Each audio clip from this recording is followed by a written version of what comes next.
Hey, good morning, good afternoon, everybody. Welcome to Trendy Trading. My name's Jonathan. Thank you so much for taking the time to watch this video. I'll try to make it a little bit shorter for you, but remember, the broad market analysis is something that I put together almost 5 years ago, and I use supply and demand, Fibonacci's, extension Fibonacci's, trendy scripts. So we use our own proprietary scripts here. And basically, those scripts are made up of support and resistance levels that we back tested since the inception of the market. Some people call it supply and demand.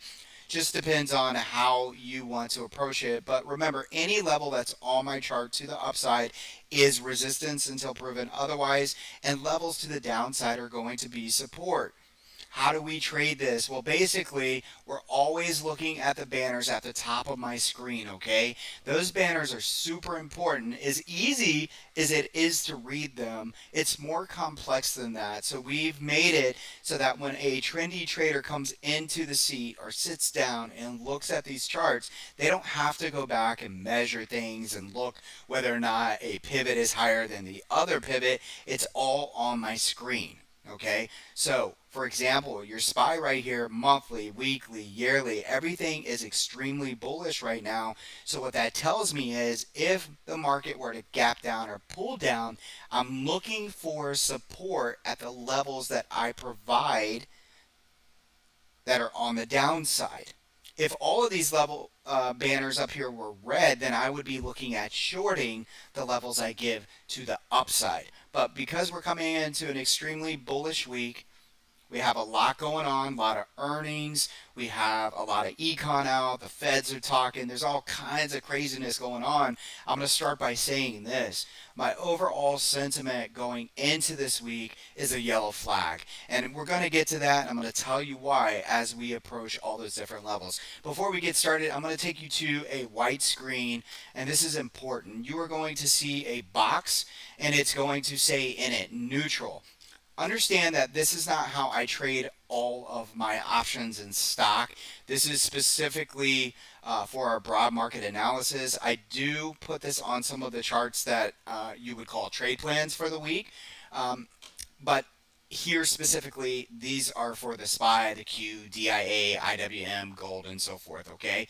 So you're going to have a neutral box, and then you're going to have lines to the upside. And if you would, even though they're not red, I want you to think of them as red lines to the upside. Because again, lines to the upside are resistance or supply until proven otherwise. And levels to the downside, I want you to imagine that they are green, okay, not red. Let me fix that real quick. They're going to be green, okay?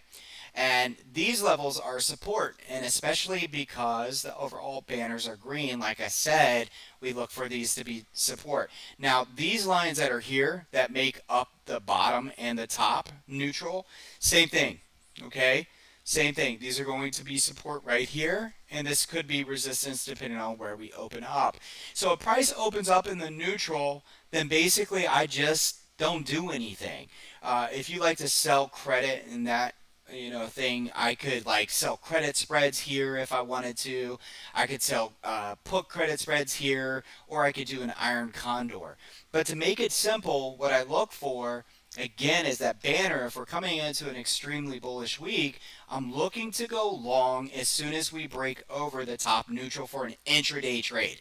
All right, intraday trade. So I go long, and then as I approach into targets, I then trim. Okay, trim or close. It just kind of depends on who you are, right? You might be happy with the move that gets you to T1. All right, and these are considered target 1, target 2, target 3. All right, now from a swing perspective, a little bit different this week. We're coming off like 4 weeks up. We might want to digest, and we may not get those bigger moves. Typically what I would do is take the number that's here and the number here, and I subtract them, and that comes up with my risk. Okay, again, my risk, that means my stop on a swing would be underneath this neutral if I were going long. All right, and depending on what that number is, kind of basically tells me how much I could lose if price were to pull back, okay, on me. Now, just like this is resistance up here, this is support. So let's say that for some reason we were to gap down into one of my levels. What I'd be looking for is support here, and I can also go long off of this, and then my stops can be placed where I'm comfortable underneath that target and trade to the upside. Okay? Now, what if we were to gap up into one of the upper targets? I could be looking for a quick scalp or short to the downside, and I would simply, again, because these are resistance, place a stop here, only go short. Basically I'm looking for a sell signal or a lower high or something like that, and I could short down to another support level, just like that. All right, if you have any questions, reach out to me, but that's as clean and simple as I can get going into this. So on the left hand side, we're going to go to a weekly. On the right hand side, I'm going to do a daily, and what I want you to do is focus on the banners on the upside. I want you to focus on the resistance levels to the upside and support levels. These lines here are called trendy edges, and I have a lot of them turned off, okay, just to make it a little bit cleaner for you. I want you to pay attention to the monthly ATR. We also have the weekly ATR, which is right here. This is letting you know what the average trading range is per week and per month. Again, like I said, I try to make this as simple as possible so that traders understand what they're getting themselves into. Like, you don't want to, the weekly ATR is $10. You're not going to buy a strike that's $15 out of the money, or 20. Matter of fact, you don't even want to do 10. You want to get closer in the middle or close to at the money to really take advantage of a move within that ATR. So that's there to help traders pick out those strikes for their options. Also keep in mind that this strategy also works on equity. Everything I do does not matter the chart. It does not matter the instrument. It does not matter how you want to approach it. It's all the same. I teach allocation, okay, risk to reward, so stops, targets, entries. Whether it be a short side or a long side, again, on equity, options, futures, it does not matter. All right, let's go ahead and get started here. So SPY, first of all, green banners across the board, 4 weeks up. We want to do some pattern recognition here. We have an inside candle here, rounding bottom as we expected 4 weeks ago, and then we have this up candle here. So this is called an inside and up, and we pushed over the previous high, okay? And that previous high is at around 454.14 or so, and we extended to the upside. Now again, earnings, you got a lot of different econ coming out in the Feds, so we could find a little bit of sideways action this week. But then I want you to pay attention to the EMA. Are we extended? How can you figure this out? It's really simple. You could draw a line to price into the EMA, and then you could duplicate this line and then test it back here and go, okay, well, that's pretty normal. That's pretty normal. This is pretty normal. All these arrows look the same. When this arrow starts to look different, let's say that this arrow is like this long, okay, like this, then you could say, hey, we're starting to get a little over that standard deviation. So right now we're a bit extended, not overly extended, so there's a little bit of room to still to move here. Okay, so again, I don't want to be long unless I break over that top neutral. I want to be long if I come into one of my lower levels. For this week, because the risk here is about $4 or $5 and we've been moving for 4 weeks, my personal stop is going to be a little bit less than this entire neutral here. Matter of fact, if we break over 459.79, my stop is probably going to be somewhere around 458 and a half. Okay, so $458.50 is probably around the area where I want to stop. All right, notice that the 9 EMA over here on the daily, if we were to push up just a tad bit more, let me show you what this would look like. Okay, if we were to push up, say, into T1, most likely this is going to pull up and then be confluent with 455.20. This could be an area for a hedge. If for some reason the market comes back, I would expect buyers to come in right around that area. Just an idea for a hedge. Let's go ahead and move into the Qs. All right, so the Qs here, you can see, all right, we have our neutral. Now this one's pretty wide, so this is a great example, 386.39 by 381.43. is pretty wide. I don't want a stop that is that wide this week going after 4 weeks of up. Matter of fact, I'm going to make it a lot tighter. And again, if I trade over 386.39 here, my stop personally is going to be around 384.70, 384.75, somewhere in there on an intraday perspective. I do feel like it's a bit extended and there's a little bit of yellow flags, and we'll get into those here shortly. And don't forget, guys, if you did not subscribe to my YouTube channel, get over there and subscribe. There's a lot of content that we plan on pushing out here. This stuff's really going to help you guys out in creating your own strategy and finding something that works for you. All right. All right. Let's go ahead and move on. Again, resistance to the upside, support to the downside. Within this neutral, you can also see that the bottom neutral is support, the top neutral is resistance. Overall banners are mainly green here. You can see the monthly ATR right here. You can see the weekly ATR about 11 and daily about 4. Let's say we just were to break out immediately over 386. Notice that my top target this week is 394, which does not match up with this weekly ATR, and that's okay. But again, this is a yellow flag week for me, meaning I want to take profits a little bit quicker than I typically would. All right. All right, let's go ahead and move on to the DIA. All right, so the Dow Jones, this is not my favorite. Just gonna say that we could see a rotation into the Dow and the IWM this week, but overall, the SPY and the Qs have been so much nicer to trade. I did take a short last week in DIA, and it did work out for about 50, 65%. But it's not been very reliable, is what I'm saying. But if you were to compare them to the last two that I showed you, the extension off the previous high is not that extended. So, the rest of them look more about right here. So you could say they're maybe could be some rotation into the Dow this week on some bullishness or some ERs and so forth. So keep that in mind. I still want to trade the strategy the same exact way. If we break over 358.80, looking for 360.37, 361.32, 362.75, and so forth. And if we were to break down to the downside, I'd be looking at support at these levels that I put here. Overall, we are green on the banners. We did have an inside and up, and once again, 4 weeks up. Could be looking for a little bit of digestion this week. All right, moving on to the IWM. I think everybody knows that this thing is sideways. It's getting tight, and we'd love to see a rotation into small caps and really just get this really bullish sentiment there. It would be fun, right? Things are a little bit less expensive on that side, and sometimes, if you catch the right run in small caps, it can really pay off nicely. But it's the same old story. Like, the moves are quickly stalled at my levels. This is last week's blueprint. And if you notice, it hit T1 and came right back down, and it held in the neutral. Right? It just goes to show you like how powerful the trendy levels are. This again, disclaimer, it's not my favorite, but I am rooting for it. Like, I want to see small caps take off. I know you probably do too. It'd be nice to see a little bit of rotation in the market. All right, so here's your levels for that. Let's go ahead and move on to gold.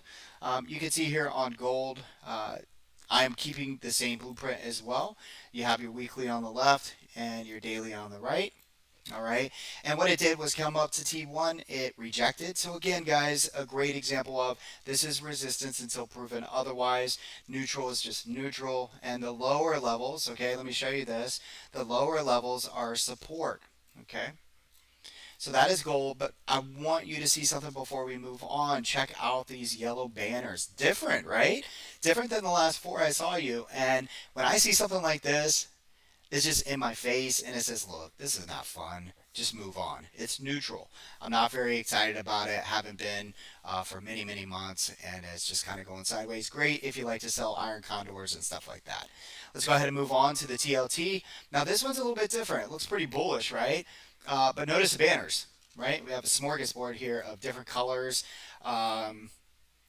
Those colors there are yellow, red, and green. It is suggesting that over 147.24 that we could see 150.87. So understand that's the higher probability trade as long as we could stay above 147.24. So I don't want to judge it because of the different banners up here. It is above my neutral, and we could see a breakout here in TLT. So please keep that in mind. It could be on watch for this week. Again, this is your 20-year. Okay. All right, moving on down here to TNX. I'm going to make this real simple. TNX, without making things too complicated, what I like to see in this is that things just go sideways to down. This is good for our tech and our beta names. The market last week moved up very nicely, and you can see the TNX rejected at the levels that we provided, and that was good. That's what I wanted to see. Notice that it's in the neutral. Notice, even though we don't trade this, we just use this as an instrument to watch. Notice that it did come into the trendy edge in the bottom neutral here, and it started to find some support. So this is a yellow flag. This is saying, hey, be careful. It's starting to bounce a little bit here, and if it continues to bounce, you could see a little pullback here in the market. So boom, there's one of our first yellow flags there. And then moving on down to the dollar here. On the weekly, we found some support down here at what we call the accelerator, that green arrow, and at the EMA cloud. The only thing holding it back is this pink line, which is the trendy edge. Once it breaks out, or if it does over 94.51, which is very close, that is a yellow flag. That is your second yellow flag that's telling me, hey, if the dollar starts to move up, we'd probably see the market pull back a little bit. That's typically the correlation that you're going to see here. Okay? So let's move on to the SKEW. This is going to be your third yellow flag. The SKEW is what hedge funds use. Basically, as the SKEW rises, we're risk off. We start to raise the yellow flag. Hedge funds are saying, hey, there is a higher probability of a 2 standard deviation move, all right, in the near future. The timing is the variable, but all we can do is watch these levels and wave that yellow flag. Notice that we're up above this 144.7 area. This is where I start to get a little concerned. But disclaimer, over this past year, it's been unlike any other year. It stayed above these levels longer than it ever did. Okay, so that is a really big deal, and because of that, it might have kept me from putting as much money as I wanted to into trades. So this thing has been really pesky. It's been a doozy, but it is telling you to be careful. Okay, so again, another yellow flag, and notice we came down into my lower levels here. The market bounced, and just as I was talking about the upside in the SKEW. When we move to the downside, usually in the background, what you see is the market is falling and people are super scared, and that's when we start to put risk on. So a little bit different than a lot of traders are used to, but that's where we start putting in more money into the market. We like to buy that fear, especially in a bull market. All right, P-call, put call ratio. Everybody, this is the put to call. Basically, what this is saying right now in the market is that your participants are on the long side. Okay, so again, yellow flag, believe it or not, because when the majority of people are long, the market likes to all of a sudden scare you and pull back.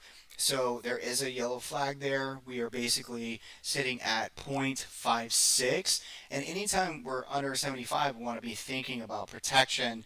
But again, this year has been pretty unique because those numbers have not been as reliable as they have in the past. So the SKEW and P-call are just a tad bit different this year than they have been in the past. But nonetheless, yellow flag for me because everybody is on that long side. Okay. All right. So the next thing I want to talk about is fear and greed. I'm not going to pull it down here. You can go on Google and put in fear and greed. And the fear and greed this week, I think, is coming in at around 72. It's a 0 to 100 meter. And anything over 50 starts to fall on that greed side, but it's not extremely greedy yet, which means we could have a little bit of room to the upside before things are too euphoric, right? So keep that in mind. The also because we are in that greed section. All right, if you were to think like if your car could red line on the RPMs all the way to 9, we're sitting at like a 6.5, 7.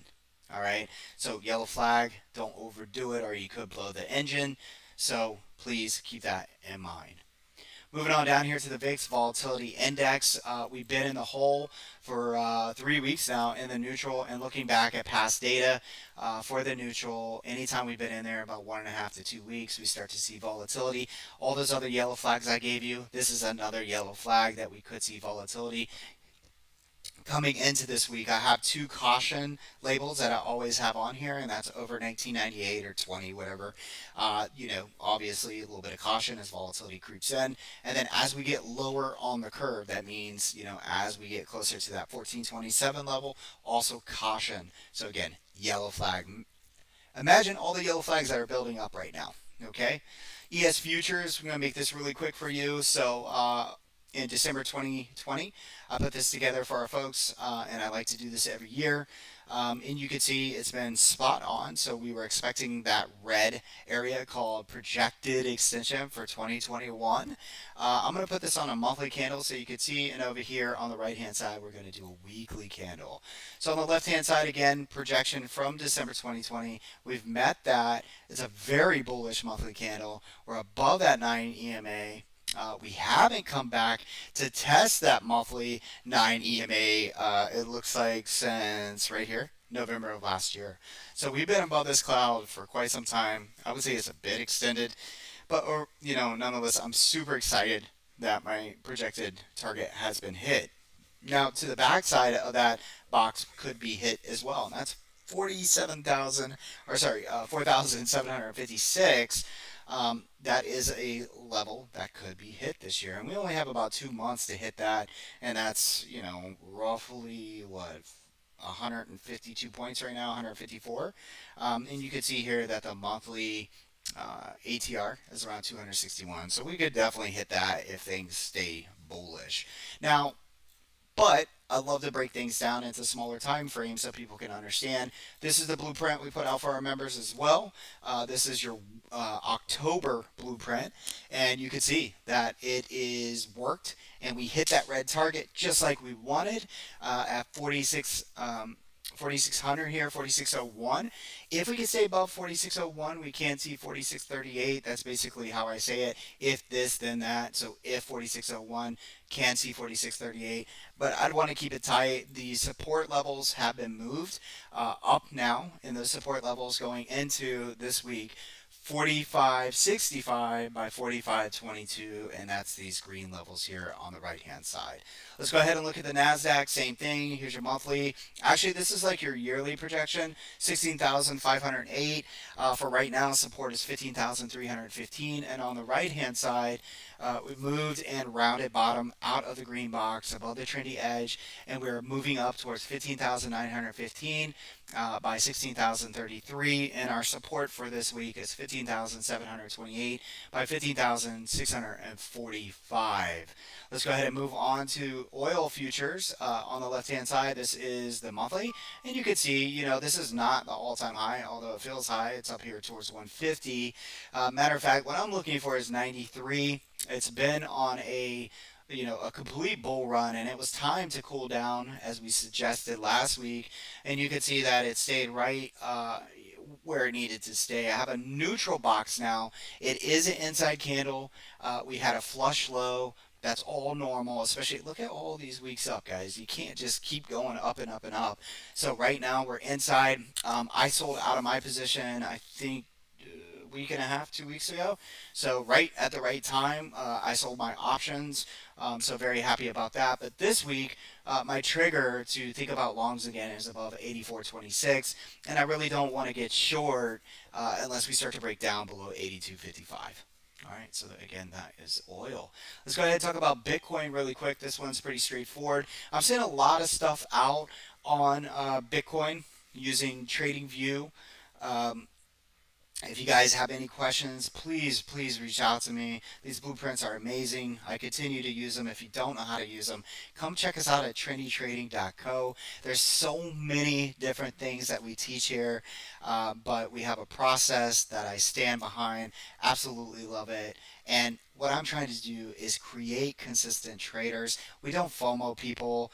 I don't promise profits to anybody, but I promise that I can make you a more confident, consistent trader using good levels in the market. And really, that's what it's all about, is to teach you how to fish, to teach you how to do this stuff on your own, so that it's something that you can carry on and pass on to anyone that you may want to pass it on to, right?